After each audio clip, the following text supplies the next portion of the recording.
Musim semi di Lembah Mentari.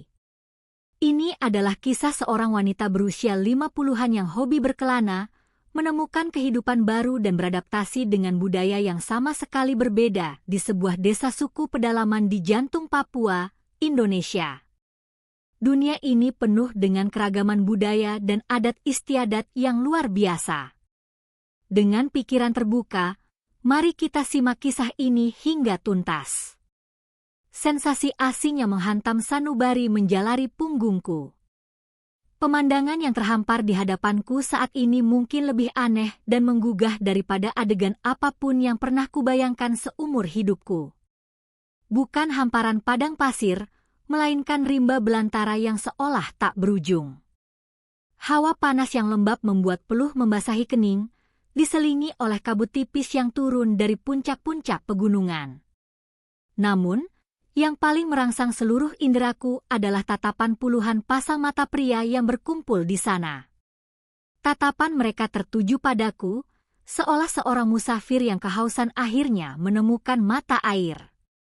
Ada perpaduan antara rasa ingin tahu dan sebuah harapan aneh dalam sorot mata mereka. Di tengah lanskap eksotis ini, aku, Dewi, seorang wanita yang telah menjalani hidup selama setengah abad, merasakan sebuah perhatian ganjil yang belum pernah kualami sebelumnya. Namaku Dewi, usiaku 50 tahun.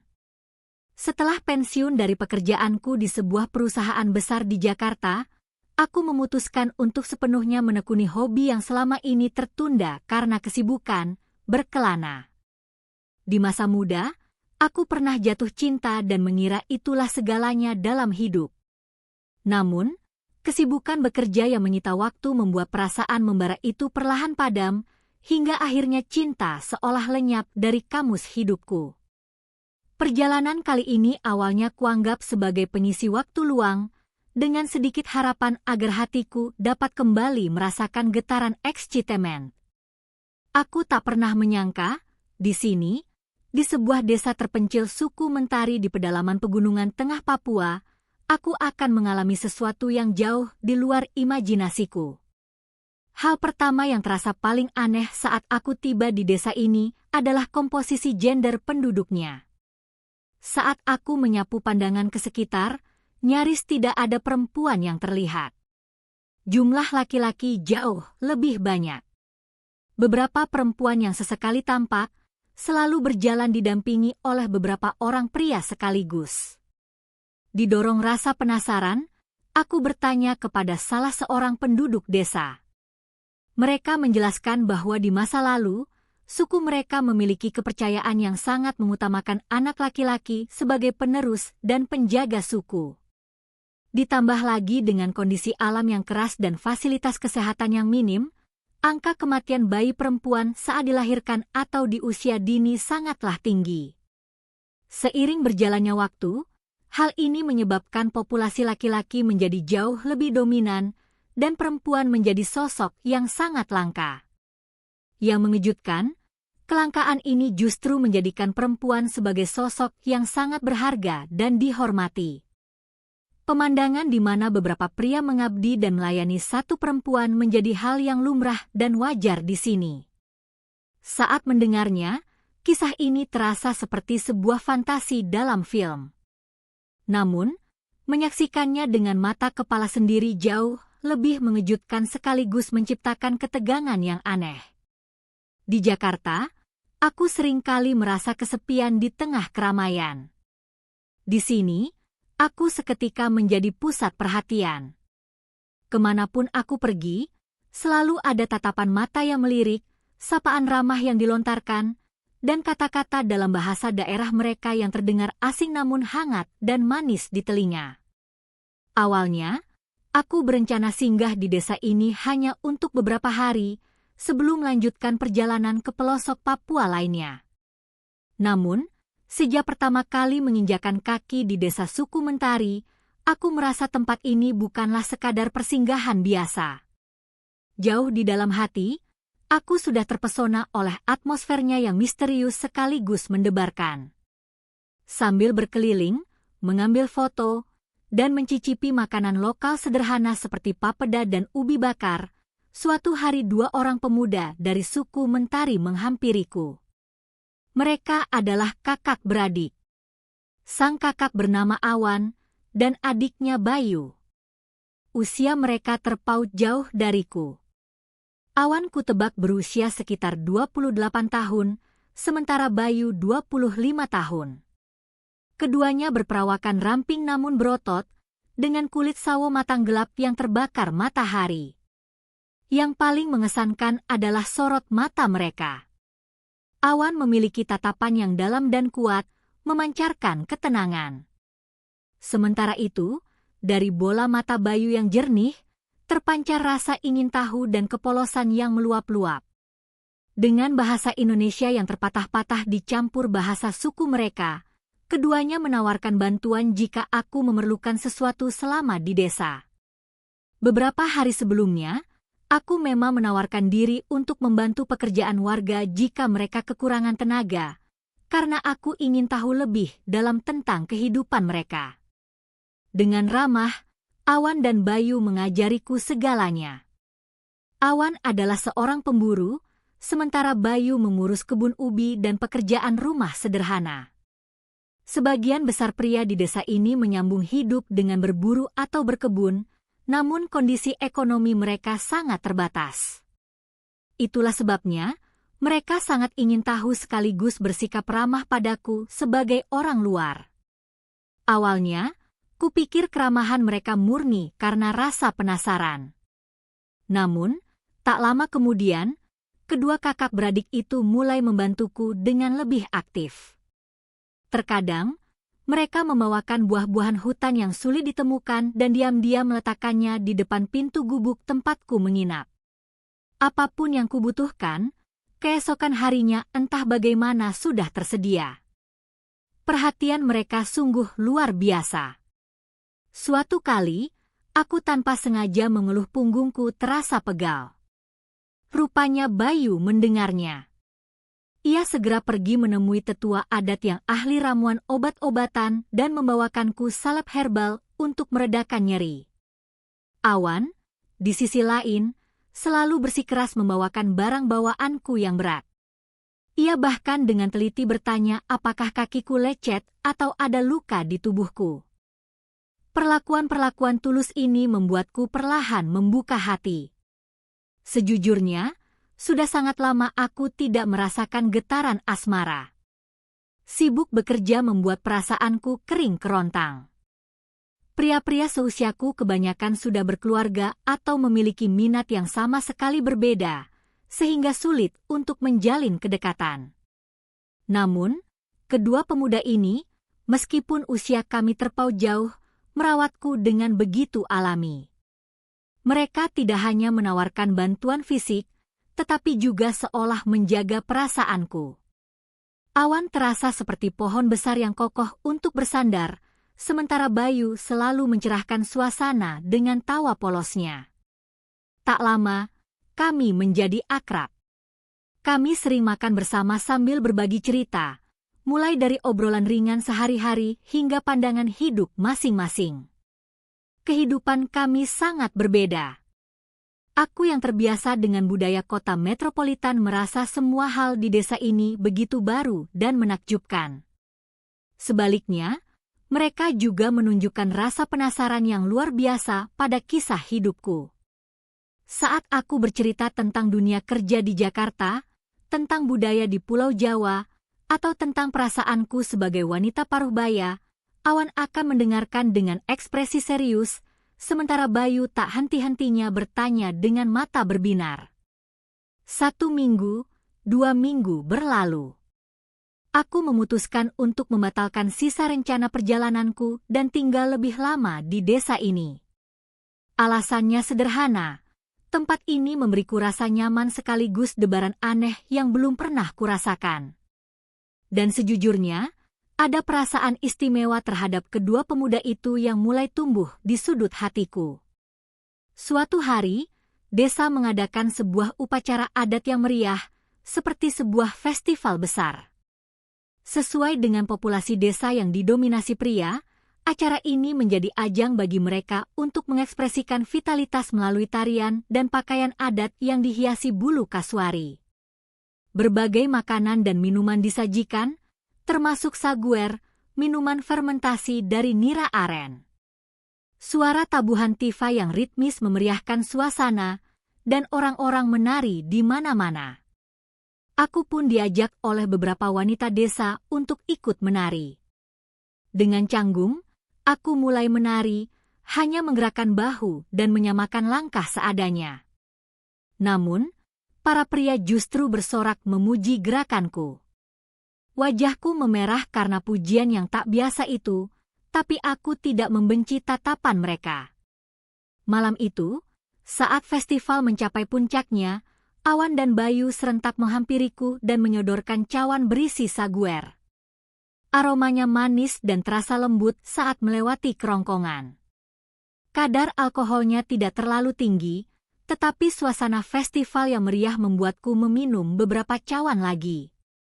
Tiba-tiba, Awan dengan lembut menarik tanganku.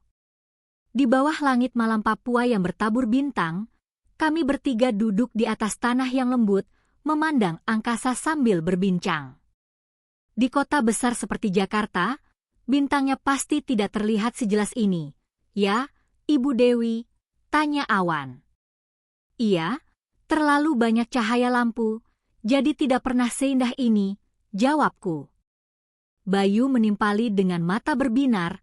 Ibu punya keinginan apa? Pertanyaan itu membuat pikiranku kosong sejenak. Sudah lama sekali aku tidak serius memikirkan tentang sebuah keinginan. Akhirnya aku menjawab, aku hanya ingin hidup dengan tenang dan menghabiskan waktu yang berharga dengan orang-orang yang benar-benar kusayangi. Itu saja. Awan tersenyum lembut. Itu adalah keinginan yang sangat berharga. Bayu pun mengangguk setuju.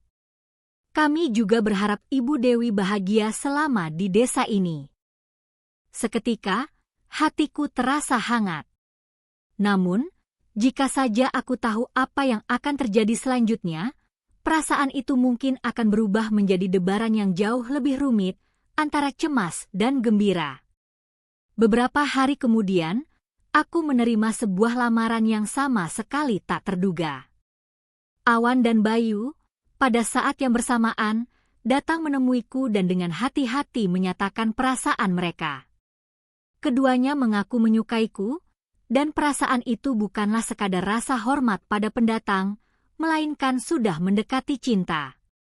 Awan berkata, saat melihatmu, aku merasa telah menemukan orang yang ingin kulindungi seumur hidupku. Sementara Bayu berkata, senyummu membuat hariku terasa bersinar. Aku terkejut bukan main. Bukan hanya karena usiaku sudah 50 tahun, meskipun mereka tampaknya sama sekali tidak peduli, tetapi fakta bahwa dua orang kakak beradik melamarku di saat yang sama adalah sebuah kejutan besar. Terlebih lagi, aku belum sepenuhnya memahami adat istiadat dan budaya pernikahan di sini. Karena itu, aku tidak bisa menjawab dengan tegas. Yang bisa kukatakan hanyalah, maaf, beri aku waktu.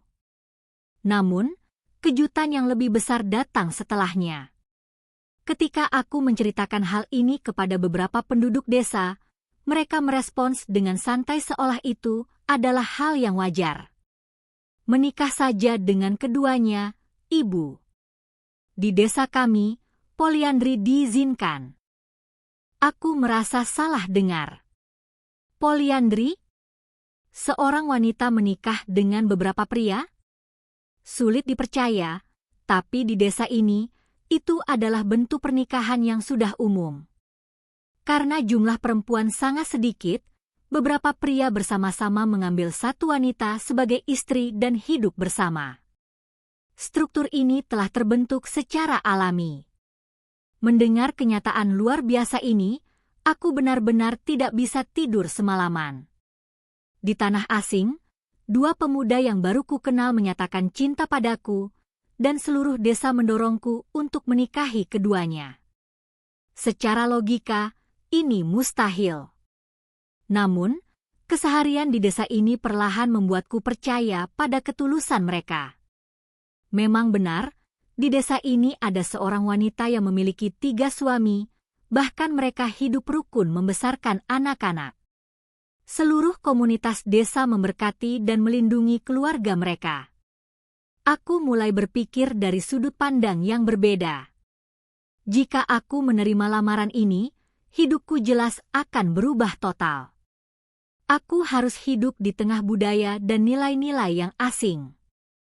Namun, setelah cukup lama tinggal di sini, aku merasakan kehangatan tulus dari orang-orang ini. Aku bisa merasakan bahwa Awan dan Bayu tulus menyayangiku. Perbedaan usia yang sangat jauh pun sepertinya bukan masalah besar bagi mereka.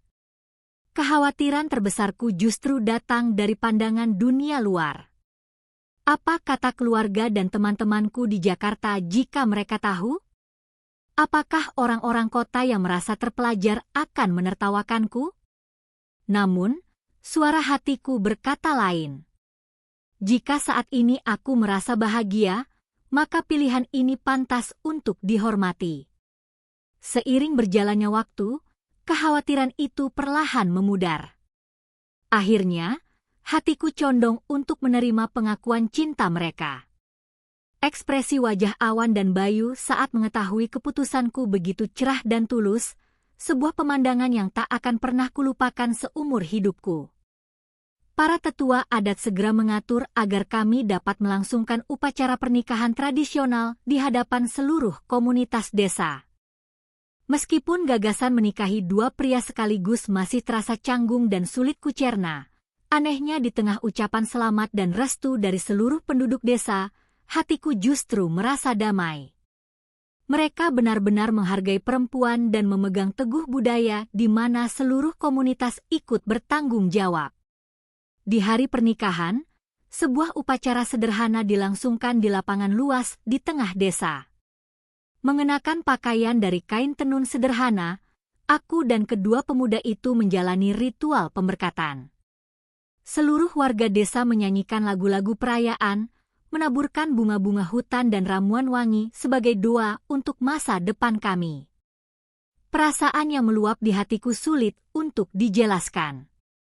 Ada rasa manis yang aneh, haru yang melimpah, debaran gembira, sekaligus sedikit ketakutan, sebuah emosi kompleks yang bahkan tak pernah kurasakan di masa muda.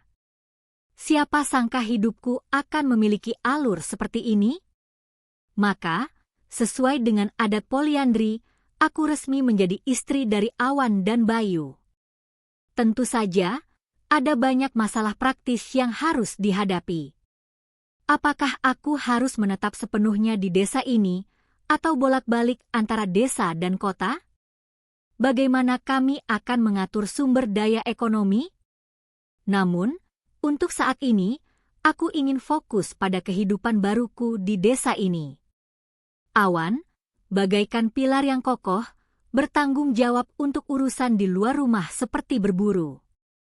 Sementara Bayu, dengan sifatnya yang lebih teliti, mengurus kebun dan pekerjaan rumah. Aku, dengan dana pensiun yang kumiliki, berencana untuk bolak-balik ke kota terdekat untuk menyediakan dana dan barang-barang kebutuhan yang kurang di desa.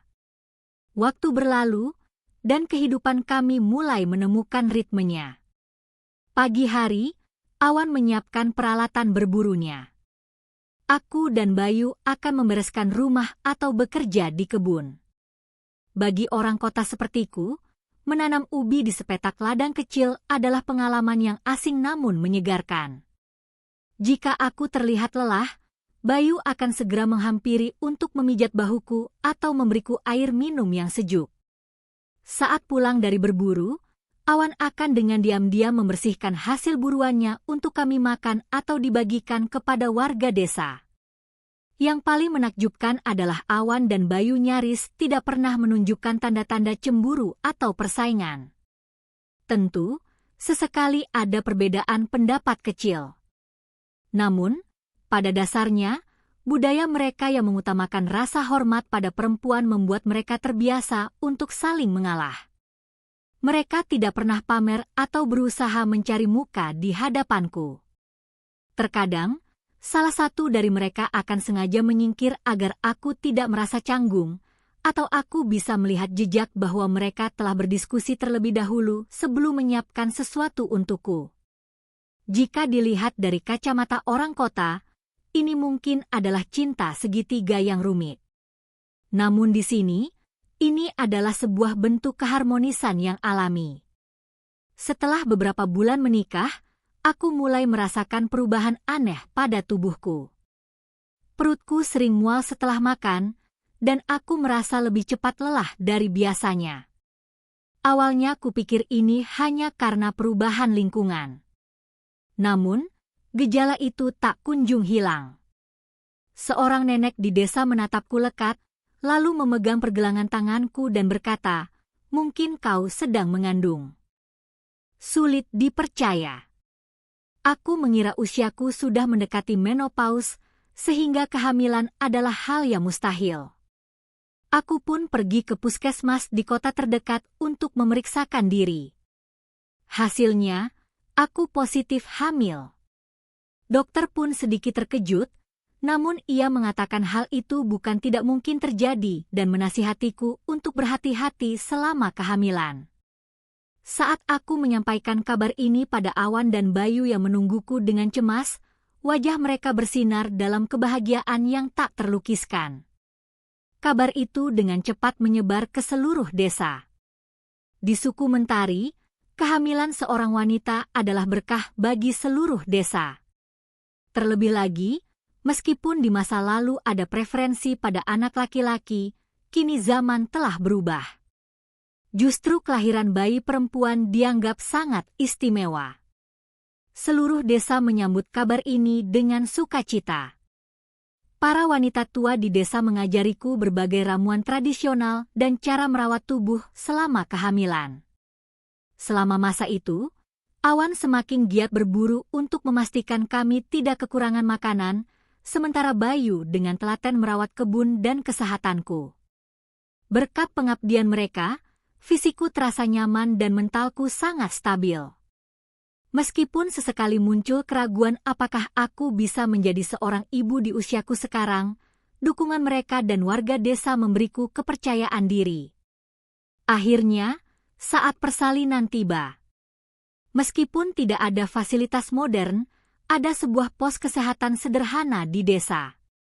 Beberapa wanita tua dan seorang bidan desa menemaniku di sebuah ruangan kecil. Di luar, Awan dan Bayu menunggu dengan cemas, tak bisa diam. Rasa sakit saat melahirkan melebihi apapun yang kubayangkan, dan usiaku membuat proses ini lebih berisiko. Namun, seperti sebuah keajaiban, aku berhasil melahirkan seorang bayi perempuan yang sehat. Saat tangisnya menggema di ruangan itu, air mataku mengalir deras. Perasaan yang begitu kuat dan berharga ini, yang tak pernah kualami bahkan di masa muda, membuat jantungku serasa mau meledak. Awan dan Bayu bergegas masuk, melihat bayi perempuan kami yang baru lahir, lalu kami bertiga menangis dan tertawa bersama. Di luar, seluruh warga desa bersorak-sorai. Putriku menjadi harta karun bagi desa.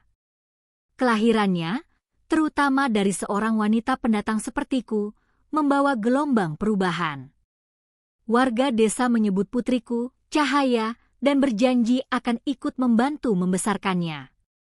Aku sempat khawatir membesarkan seorang anak di lingkungan yang serba terbatas ini, tetapi hatiku sudah terlalu terikat pada tempat ini untuk pergi. Syukurlah, dana pensiun yang kukumpulkan cukup besar. Aku memutuskan untuk menginvestasikannya sedikit demi sedikit untuk memperbaiki infrastruktur dasar di desa. Awalnya warga ragu, namun melihat tekadku, mereka mulai mendukung ide-ideku. Kami menggali sumur baru untuk pasokan air bersih, membeli peralatan tani yang lebih baik, dan merenovasi rumah kami agar lebih layak untuk Cahaya. Awan mulai bernegosiasi dengan perwakilan dari kota untuk mencari kemungkinan bantuan dari LSM, sementara Bayu belajar lebih giat tentang pertanian modern dan pengetahuan medis dasar. Cahaya tumbuh di tengah cinta dari seluruh komunitas. Ia memiliki 2 ayah, Awan dan Bayu, yang bekerja sama dengan harmonis untuk merawatnya. Sesekali aku kembali ke kota, tetapi setiap kali itu terjadi, aku tidak tahan menahan rindu pada putriku. Anehnya, kehidupanku di desa ini terasa jauh lebih kaya dan membahagiakan dibandingkan saat aku hidup di Jakarta. Ini bukanlah hubungan cinta segitiga yang rumit. Sebaliknya, hati kami bertiga telah menyatu menjadi sebuah ikatan yang kuat, membentuk keluarga kecil bersama putri kami. 1 tahun, 2 tahun berlalu.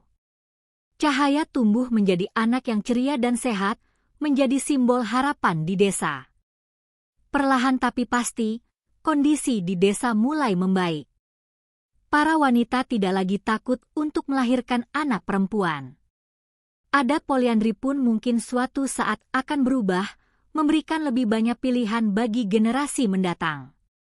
Terkadang, di malam hari, aku memandang bintang dan merenung. Jika dulu aku hanya melewati desa ini, aku tidak akan pernah bisa membayangkan kehidupan seperti ini. Hidup memang tidak bisa ditebak. Pertemuan tak sengaja di tanah asing menjadi titik balik terbesar dalam hidupku. Pernikahan dengan 2 pemuda, kelahiran seorang putri yang berharga, dan pengalaman menjadi satu dengan sebuah komunitas, setiap momen terasa luar biasa dan terkadang masih membingungkan. Tetapi, aku merasakan arti hidup yang sesungguhnya yang tak pernah kudapatkan sebelumnya. Usiaku kini sudah lewat dari 50, tetapi semangatku terasa lebih membara dari kapanpun. Aku punya keluarga, punya tanggung jawab, dan punya banyak orang yang bergantung padaku. Mungkin, kebahagiaan dan kepuasan sejati yang tak bisa kudapatkan di kota, justru kutemukan di sini. Semua ini berawal dari struktur sosial aneh yang lahir dari kelangkaan perempuan, tetapi pada akhirnya, ketulusan hati manusialah yang membuat cinta dapat bersemi. Jalan yang akan kami tempuh bersama Awan, Bayu, dan Cahaya yang baru mulai belajar berjalan, pasti tidak akan selalu mudah. Namun, aku bisa dengan yakin mengatakan bahwa saat ini adalah momen paling bersinar dan berharga dalam hidupku. Seperti inilah aku sekarang, hidup bersama 2 pemuda di pedalaman Papua. Rasa penasaran dan ketakutan yang dulu kurasakan di tengah budaya asing kini telah berubah menjadi kasih sayang dan kepercayaan. Tak peduli bagaimana dunia luar memandang kami, itu tidak lagi penting. Yang terpenting adalah aku telah menemukan kebahagiaan di sini. Setiap pagi saat aku membuka mata dan merasakan napas hangat mereka di sisiku, aku kembali merasakan syukur yang mendalam. Kami mungkin akan menghadapi perubahan-perubahan baru di masa depan, tetapi yang pasti, kisah ini akan terus berlanjut. Kesadaranku telah berubah, bahwa budaya asing tidak perlu ditakuti atau ditolak. Adat poliandri suku Mentari, terlepas dari benar atau salahnya, telah menjadi sebuah bentuk keluarga yang berharga bagiku. Nilai-nilai yang kupelajari di sini tidak akan pernah bisa tergantikan oleh kehidupan kota. Di saat yang kukira adalah musim gugur dalam hidupku, sebuah musim semi yang baru telah tiba. Dan musim semi ini ternyata jauh lebih penuh gairah dan berwarna. Cinta, keluarga, dan semangat hidupku telah lahir kembali. Mungkin inilah tujuan sejati dari sebuah perjalanan, menemukan kemungkinan lain dari diriku sendiri di tempat yang asing, dan menemukan kembali cinta dan harapan yang selama ini terpendam di lubuk hati. Kehidupan di desa suku Mentari akan terus berjalan. Dan kisah ini mungkin akan menjadi aliran cerita indah yang akan diteruskan oleh putriku kelak saat ia dewasa.